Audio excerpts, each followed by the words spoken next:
मोलरता, मोललता, molarity और molality के बारे में बताया गया था।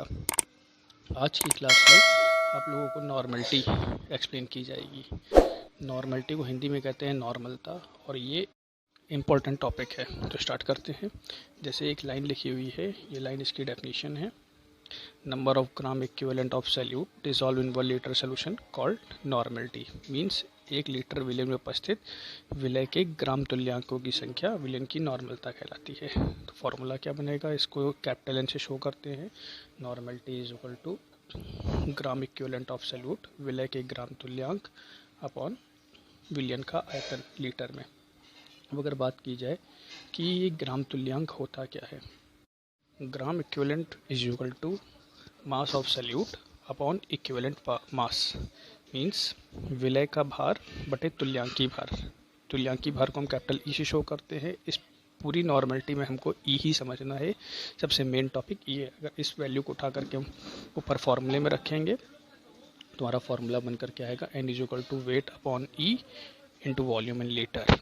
अब अगर बात की जाए तुल्यांकी भार इक्विवेलेंट मास की या इक्विवेलेंट वेट की, ई इज इक्वल टू होता है मॉलिकुलर वेट अपॉन एक्स। अब मॉलिकुलर वेट तो हमको निकालना आता ही है, पीछे बताया गया है, और मेन कहानी इसमें होती है एक्स की।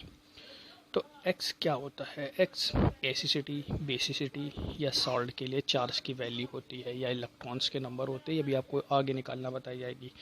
इसी में हम अगर इस वैल्यू को, ई की वैल्यू को उठा करके इस फॉर्मूले में, नॉर्मलिटी के फॉर्मूले में रखेंगे तो टोटल फार्मूला हमारा क्या आएगा, टोटल फार्मूला आएगा N is equal to weight into x upon molecular weight into volume in litre.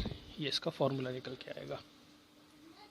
अब हम कुछ रिलेशन देख लेते हैं, जैसे relation between normality and molarity. तो जैसे हमने मोलैरिटी का फार्मूला पढ़ा था, मोलैरिटी को कैपिटल एम से शो करते थे, और M is equal to n upon volume in litre होता है, और एन को ही ओपन करते थे तो n is equal to small n is equal to weight upon molecular weight होता था। तो नॉर्मलिटी का फॉर्मूला हम देखते हैं, तो इसमें ये जो वेट, मॉलिकुलर वेट और वॉल्यूम है, इसकी जगह पर हम क्या रख सकते हैं, कैपिटल एम, क्योंकि यही हमारी मोलैरिटी का, मोलरता का फॉर्मूला होता था। तो नॉर्मलिटी और मोलैरिटी में क्या रिलेशन हो जाएगा, N is equal to M into x, इसका रिलेशन आएगा। तो नेक्स्ट हम इसमें एक रिलेशन और देख सकते हैं, जो रिलेशन है नॉर्मलिटी और स्ट्रेंथ, नॉर्मलता और सांद्रता के बीच। तो जैसे हमने नॉर्मलिटी का फॉर्मूला पढ़ा है, N is equal to weight upon E into volume in litre में। इसी तरह हम कंसनट्रेशन का फॉर्मूला जानते हैं, C is equal to W upon V होता है। तो इस डब्ल्यू अपॉन वी की जगह हम सी रख सकते हैं। तो हमारा नॉर्मलिटी और कंसनट्रेशन में क्या रिलेशन आ जाएगा, N is equal to C upon E, और नॉर्मलिटी की यूनिट होती है नॉर्मल, इसको हम कैपिटल एन से शो करते हैं। अब मेन टॉपिक हमारा ई है, इक्विवेलेंट वेट, तुल्यांकी भार। तो तुल्यांकी भार का कैलकुलेशन हम कैसे करते हैं, तो तुल्यांकी भार इक्विवेलेंट वेट निकालने के 5 तरीके होते हैं, जो हम इस टॉपिक में नॉर्मलिटी में यूज़ करेंगे। पहला तरीका कौन सा होता है, इसके लिए होता है, पहला तरीका आप देखते हैं एसिड के लिए। एसिड क्या होते हैं, जो H+ डोनेट करते हैं वो एसिड होते हैं, या ब्लू लिटमस पेपर को रेड कर देते हैं वो एसिड होते हैं। तो यहाँ पर हम अगर मान लीजिए कोई क्वेश्चन में कोई एसिड लिया गया, जैसे H2SO4, HNO3, HCl क्वेश्चन में लिया गया, तो इनके लिए हम इक्विवेलेंट वेट कैसे निकालेंगे। तो इक्विवेलेंट वेट का हम फॉर्मूला जानते हैं, E is equal to molecular weight upon x होता है। तो यहाँ पर हमको यही एक्स समझना है कि एक्स कैसे निकलेगा। तो किसी एसिड के लिए जो एक्स होता है वो हमारा होता है total number of H+ ion remove. Means कोई एसिड जितने H+ आयन रिमूव कर सकता है वही इसके लिए एक्स की वैल्यू होती है। यहाँ पर ये नहीं कहा जा रहा कि जितने H+ आयन प्रेजेंट होंगे, हाइड्रोजन प्रेजेंट होंगे वो एक्स होगा किसी एसिड में, ये नहीं कहा जा रहा है। जितने H+ आयन वो कंपाउंड रिप्लेस कर सकता है वही हमारा क्या होगा, एक्स की वैल्यू होगी। फॉर एग्जांपल जैसे हमने एक एग्जांपल यहाँ पे लिया HCl के लिए। अब HCl के लिए HCl हमको एक H+ दे सकता है, तो इसके लिए एक्स की वैल्यू कितनी हो जाएगी, 1 हो जाएगी। तो मॉलिकुलर वेट जैसे हम जानते हैं, हाइड्रोजन का 1, क्लोरीन का 35.5, 36.5 आ गया। तो इसके लिए इक्विवेलेंट वेट क्या होगा, फॉर्मूला लगाते हैं, तो molecular weight upon x, x हमारा कितना है, 1 है, तो इसकी वैल्यू कितनी हो गई, 36.5। इसी तरह दूसरा H2SO4 हमको 2 H+ आयन दे सकता है, तो इसके लिए एक्स की वैल्यू कितनी हो जाएगी, 2 हो जाएगी। H2SO4 का मॉलिकुलर वेट होता है 98, इक्विवेलेंट वेट निकालेंगे तो कितना आ जाएगा 49, इसका इक्विवेलेंट वेट तुल्यांकी भार इसका निकल करके आएगा। जैसे कुछ और एग्जांपल हैं H3PO4, H3PO3 और H3PO2।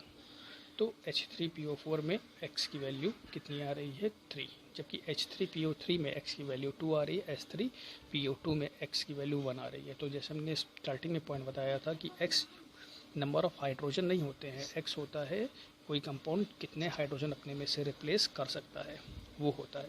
तो यहाँ पर H3PO3 और H3PO2 में H3PO3 में 2 हाइड्रोजन रिप्लेस होंगे और H3PO2 में 1 हाइड्रोजन रिप्लेस होगा। तो यही इसकी एक्स की वैल्यू। अगर इसकी डिटेल आपको जाननी है तो डिटेल आप लोगों को केमिकल बॉन्डिंग जो चैप्टर 11 में पढ़ाया गया था उसमें स्ट्रक्चर बताए गए थे, इसका स्ट्रक्चर बनाइएगा, तब आपको समझ में आ जाएगा कि इसकी एक्स की वैल्यू 2 और 1 क्यों आ रही है।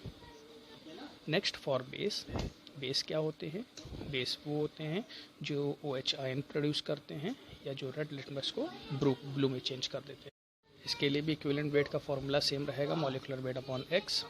तो यहाँ पर जो x होता है वो क्या होता है? Total number of OH ion, जितने कोई कंपाउंड OH आयन रिमूव कर सकता है वही इसके लिए हाइड्रोक्सी आयन, वही इसकी x की वैल्यू हो जाएगी। जैसे एग्जांपल है NaOH के लिए x की वैल्यू कितनी ली गई है 1, इक्विवेलेंट वेट 40 निकल के आएगा। इसी तरह कैल्शियम हाइड्रोक्साइड के लिए 2 OH आयन है, ये रिप्लेस करेगा तो इसके लिए x की वैल्यू कितनी हो गई 2।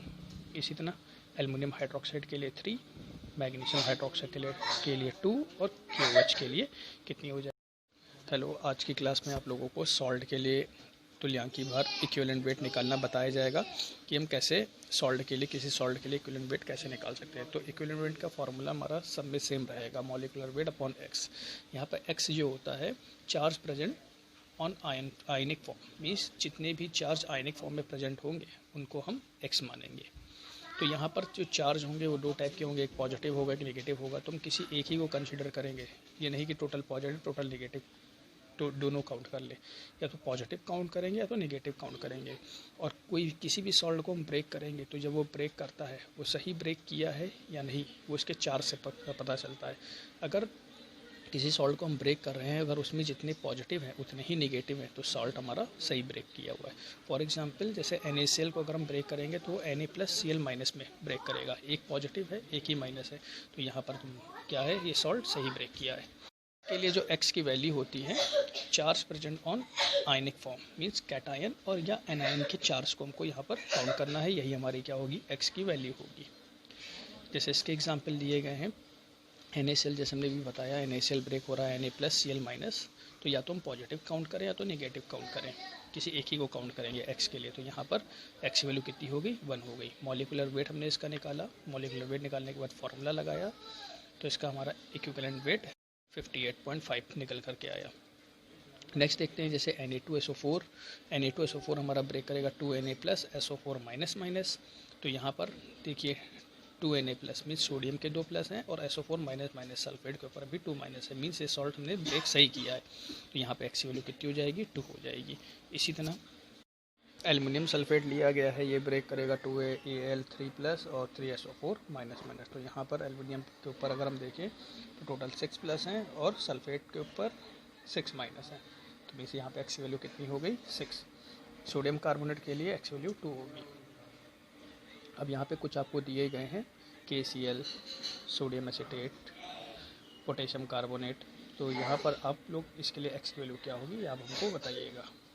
नेक्स्ट है ऑक्सीडेशन एंड रिडक्शन रिएक्शन के लिए। तो इसके लिए कैसे निकालते हैं? In oxidation and reduction reaction x find by losing and gaining electron और charge transfer ions take place. Means कह रहा है कि अगर कोई रिएक्शन ऑक्सीकरण या अपचयन की है तो उसमें x की वैल्यू हम कैसे निकाल सकते हैं, ये देख करके कि वो कितने इलेक्ट्रॉन ले रहा है या दे रहा है, या उनके रिएक्टेंट और प्रोडक्ट के बीच जो चार्ज का ट्रांसफ़र हो रहा है वो कितना ट्रांसफ़र हो रहा है, वही हमारी x की वैल्यू होगी। इसके लिए फार्मूला हमारा यही रहेगा, मॉलिक्यूलर वेट अपॉन x। यहाँ पे x जो होगा ये आपको ऊपर बताया गया है, गेनिंग इलेक्ट्रॉन या लॉस इलेक्ट्रॉन या चार्ज ट्रांसफ़र जो होगा यही x होगा। जैसे एक एग्जांपल लेते हैं, जैसे इस एग्जांपल में दिया गया है कि फेरस ऑक्सीलेट है, ये रिएक्शन दे दी गई है, तो कह रहा है कि इस रिएक्शन के लिए इक्विवेलेंट मास हमको बताना है कि इक्विवेलेंट मास क्या होगा। ये ऑप्शन दिए गए हैं, यहाँ पे m को फेरस ऑक्सीलेट का मॉलिक्यूलर वेट मान लिया गया है। तो इनमें से कौन सा ऑप्शन सही होगा, देखते हैं, क्वेश्चन सॉल्व करते हैं। तो जैसे यहाँ पे हमने फेरस ऑक्सीलेट को ब्रेक किया, तो ये ब्रेक होगा Fe2+ और 2C2O4- में इतना ब्रेक होगा। तो हमारी एक इक्वेशन क्या बनेगी, Fe2+ गिव्स Fe3+। ये सब ऑक्सीडेशन रिडक्शन का टॉपिक है, ये आप लोगों ने फर्स्ट ईयर में पढ़ा होगा। नेक्स्ट पॉइंट देखें तो हमारी नेक्स्ट रिएक्शन इसमें बनेगी ऑक्सीलेट आयन गिव्स CO2। तो यहाँ पर हम देखें कि जो इलेक्ट्रॉन्स आ रहे हैं, तो Fe3+ में एक इलेक्ट्रॉन ऐड हो रहा है रिएक्शन बैलेंसिंग के लिए, और सेकंड रिएक्शन में 2 इलेक्ट्रॉन ऐड हो रहे हैं प्रोडक्ट में रिएक्शन बैलेंसिंग के लिए। तो यहाँ पे टोटल इलेक्ट्रॉन हमारे, जब फुल रिएक्शन आ रही है तो टोटल इलेक्ट्रॉन हमारे कितने यूज़ हो रहे हैं, टोटल इलेक्ट्रॉन यूज़ हो रहे हैं 3। तो यहाँ पर ये जो 3 इलेक्ट्रॉन है यही हमारी x की वैल्यू हो गई। तो यहाँ पर हमारी x की वैल्यू कितना, हमारा ऑप्शन कौन सा सही होगा, थर्ड ऑप्शन हमारा करेक्ट होगा। नेक्स्ट क्वेश्चन है आपके सामने, KMnO4 has different equivalent mass in different medium. जो KMnO4 पोटेशियम पर मैग्नेट होता है, इसका इक्विवेलेंट मास जो होता है वो डिफरेंट आता है और डिफरेंट मीडियम में। जैसे एसिडिक मीडियम में इसका कुछ और आएगा E की वैल्यू, और एल्कलाइन बेसिक मीडियम में कुछ और होगी, और न्यूट्रल मीडियम में कुछ और होगी। ये क्वेश्चन कई बार रिपीट भी किया हुआ है बोर्ड में। तो देखते हैं, जैसे यहाँ पर एसिडिक मीडियम में के लिए, तो एसिडिक मीडियम के लिए ये रिएक्शन है, इसको बाय आयन इलेक्ट्रॉन मेथड से बैलेंस किया गया। बैलेंस करने के बाद जो इसमें इलेक्ट्रॉन गेन हुए हैं वही x की वैल्यू हो गई। तो यहाँ पर जब इसके लिए इक्विवेलेंट मास निकालेंगे तो मॉलिक्यूलर वेट जो हमने यहाँ पे रखा है वो KMnO4 का रखा है। तो एसिडिक मीडियम के लिए x की वैल्यू कितनी आ रही है, 5 आ रही है। तो ये इस टाइप की रिएक्शन आप लोग देखिएगा, आप लोगों को बुक में मिल जाएगी।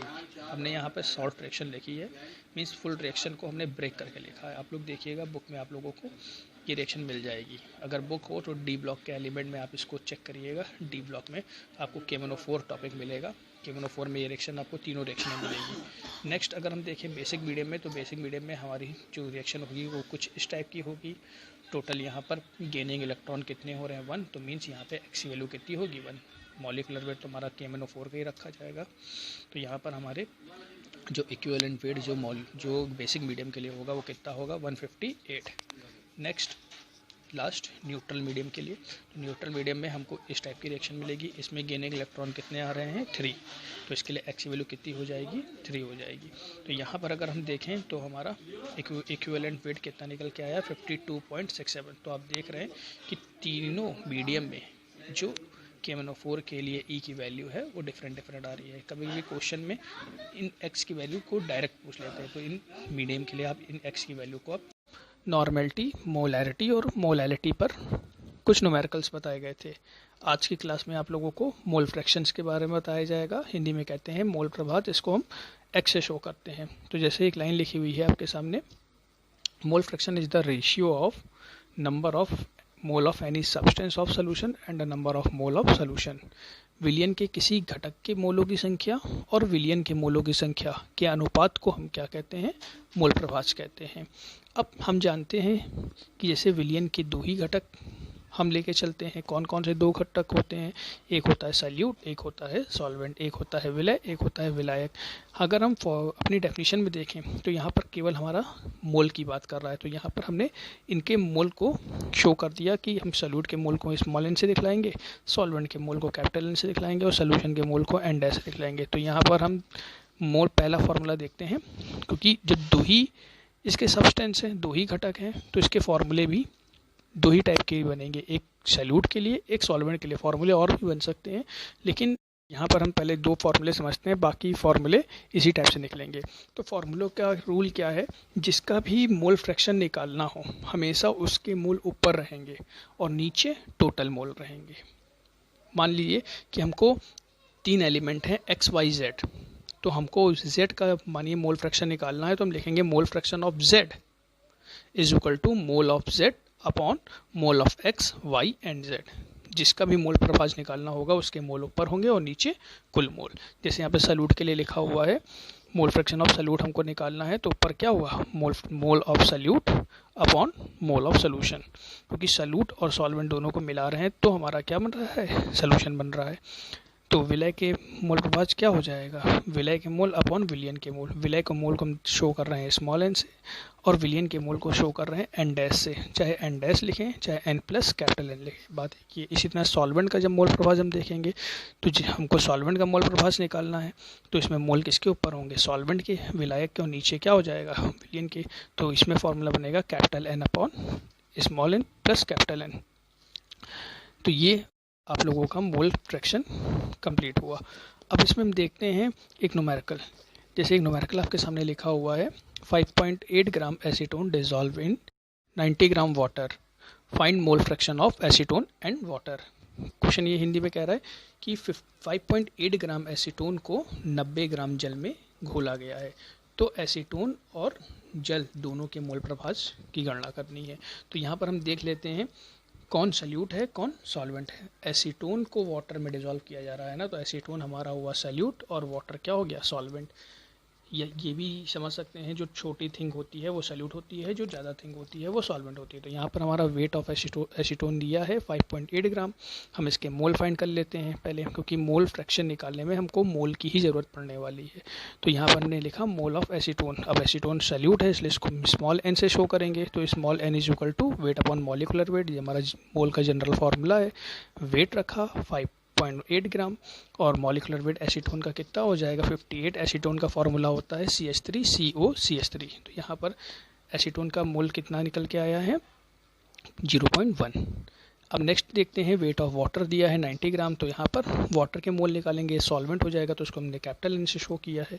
फार्मूला सेम है, वाटर का वेट दिया है 90, मॉलिकुलर वेट होता है 18। तो यहाँ पर इसके मोल हमारे कितने निकल के आ रहे हैं वाटर के 5। Mole fraction of acetone, mole fraction of water, तो mole fraction of acetone, acetone solute है तो इसमें हमने सल्यूट वाला फार्मूला यूज़ किया है, small n upon small n plus capital N. तो यहाँ पे वैल्यू हमने पुट अप की है, वैल्यू पुट करने के बाद हमारा एसीटोन का मोल फ्रैक्शन कितना निकल करके आया है 0.0196। इसी तरह जब वाटर का मोल फ्रैक्शन निकालेंगे, वाटर सॉल्वेंट है तो इसमें फार्मूला बनेगा capital N upon small n plus capital N. तो स्मॉल एन और कैपिटल एन की यहाँ पे हमने वैल्यू पुट की है, वैल्यू पुट करके सॉल्व किया है, तो इसमें हमारा आंसर कितना निकल के आया है 0.9804। मोल फ्रैक्शन की कोई यूनिट नहीं होगी, ये यूनिटलेस होगा। अब कुछ रिलेशंस हैं जो मोल फ्रैक्शन शो करते हैं। तो यहाँ पे हम पहला रिलेशन देख रहे हैं, relation between mole fraction and molality. तो मोल फ्रैक्शन और मोलैलिटी में, मोललता में और मोल प्रभाज में क्या संबंध होगा। तो यहाँ पर जब फॉर्मूले दो टाइप के निकल के आ रहे हैं तो रिलेशन भी दो टाइप के निकल के आएंगे, एक सल्यूट और एक सॉल्वेंट। तो यहाँ पर हम पहले देखते हैं मोल फ्रैक्शन ऑफ सल्यूट और मोलैलिटी में क्या रिलेशन होगा, विलय के मोल प्रभाज और मोललता में संबंध। तो जैसे हमने पीछे फॉर्मूला पढ़ा है, mole fraction of solute is equal to क्या होता है small n upon small n plus capital N, means mole of solute upon mole of solution. Molality का फॉर्मूला क्या होता है small n upon capital W into 1000। ये molality का formula होता है। इन्हीं दोनों के बीच हमको रिलेशन निकालना है। तो हमने यहाँ पर सल्यूट के मोल फ्रैक्शन का हमने यहाँ पे फॉर्मूला लिया है, x solute is equal to small n upon small n plus capital N. हमने क्या किया है, जो मोल फ्रैक्शन ऑफ सल्यूट है इसको रेसिप्रोकल किया है। जब हमने इसको रेसिप्रोकल किया है तो इसके सामने वाली वैल्यू भी रेसिप्रोकल हो जाएगी। तो यहाँ पर हमारी नेक्स्ट लाइन क्या आ रही है 1 upon mole fraction of solute is equal to small n plus capital N upon small n. हमने क्या किया, इस वैल्यू को ओपन कर लिया है, ओपन करेंगे तो स्मॉल एन कैंसिल हो जाएगा, यहाँ पे बचेगा 1 plus capital N upon small n. यहाँ पे हमने कैपिटल एन को जब हम ओपन करेंगे, कैपिटल एन हमारा सॉल्वेंट का मोल है, तो यहाँ पे फार्मूला हमारा मोल का फार्मूला हमने ओपन किया है वेट अपॉन मॉलिकुलर वेट। इस फार्मूले को उठा करके कैपिटल एन में हमने पुट किया है। जब कैपिटल एन में हम इस फार्मूले को पुट करेंगे तो हमारा वैल्यू क्या निकल के आएगी 1 upon mole fraction of solute is equal to 1 plus capital W upon capital N upon small n into 1000 upon 1000। अब ये चीज़ कहाँ से आया, तो यहाँ पे ये हमने रिलेशन निकालने के लिए किया, हमने इसमें ऊपर नीचे 1000 से मल्टीप्लाई और डिवाइड किया है, मीन्स इसको करने से इक्वेशन पे कोई भी इफेक्ट नहीं पड़ेगा। आगे सॉल्व करते हैं तो जो ऊपर कैपिटल एम है वो नीचे ट्रांसफ़र हो जाएगा, तो वैल्यू हमारी क्या होगी 1 plus capital W into 1000 upon small n into capital N into 1000। अब हमको पता है कि जो मोलैलिटी का फॉर्मूला होता है small n into 1000 upon capital W, ये मोलैलिटी का फॉर्मूला है। तो चेक करते हैं क्या इसमें ये वैल्यू मिल रही है, small n into 1000 upon capital W. तो इसमें देखिए स्मॉल n इंटू 1000 और ऊपर कैपिटल डब्लू। तो इतनी टर्म की जगह हम क्या रख सकते हैं, मोलैलिटी पुट कर सकते हैं। तो इस टर्म की जगह हमने मोलैलिटी पुट कर दी, स्मॉल m। तुम्हारी वैल्यू क्या निकल करके आई है, 1 upon mole fraction of solute, विलय का मोल प्रभास बराबर 1 plus 1000 upon small m into capital M। ये स्मॉल m ही हमारी मोलैलिटी है, मोललता है, और कैपिटल M क्या है, कैपिटल M है हमारा मॉलिक्यूलर वेट ऑफ सॉल्वेंट। तो ये हमारा रिलेशन किसके किसके बीच हुआ, मोल फ्रैक्शन ऑफ सॉल्यूट और मोल फ्रैक्शन ऑफ सॉल्वेंट। नेक्स्ट देखते हैं रिलेशन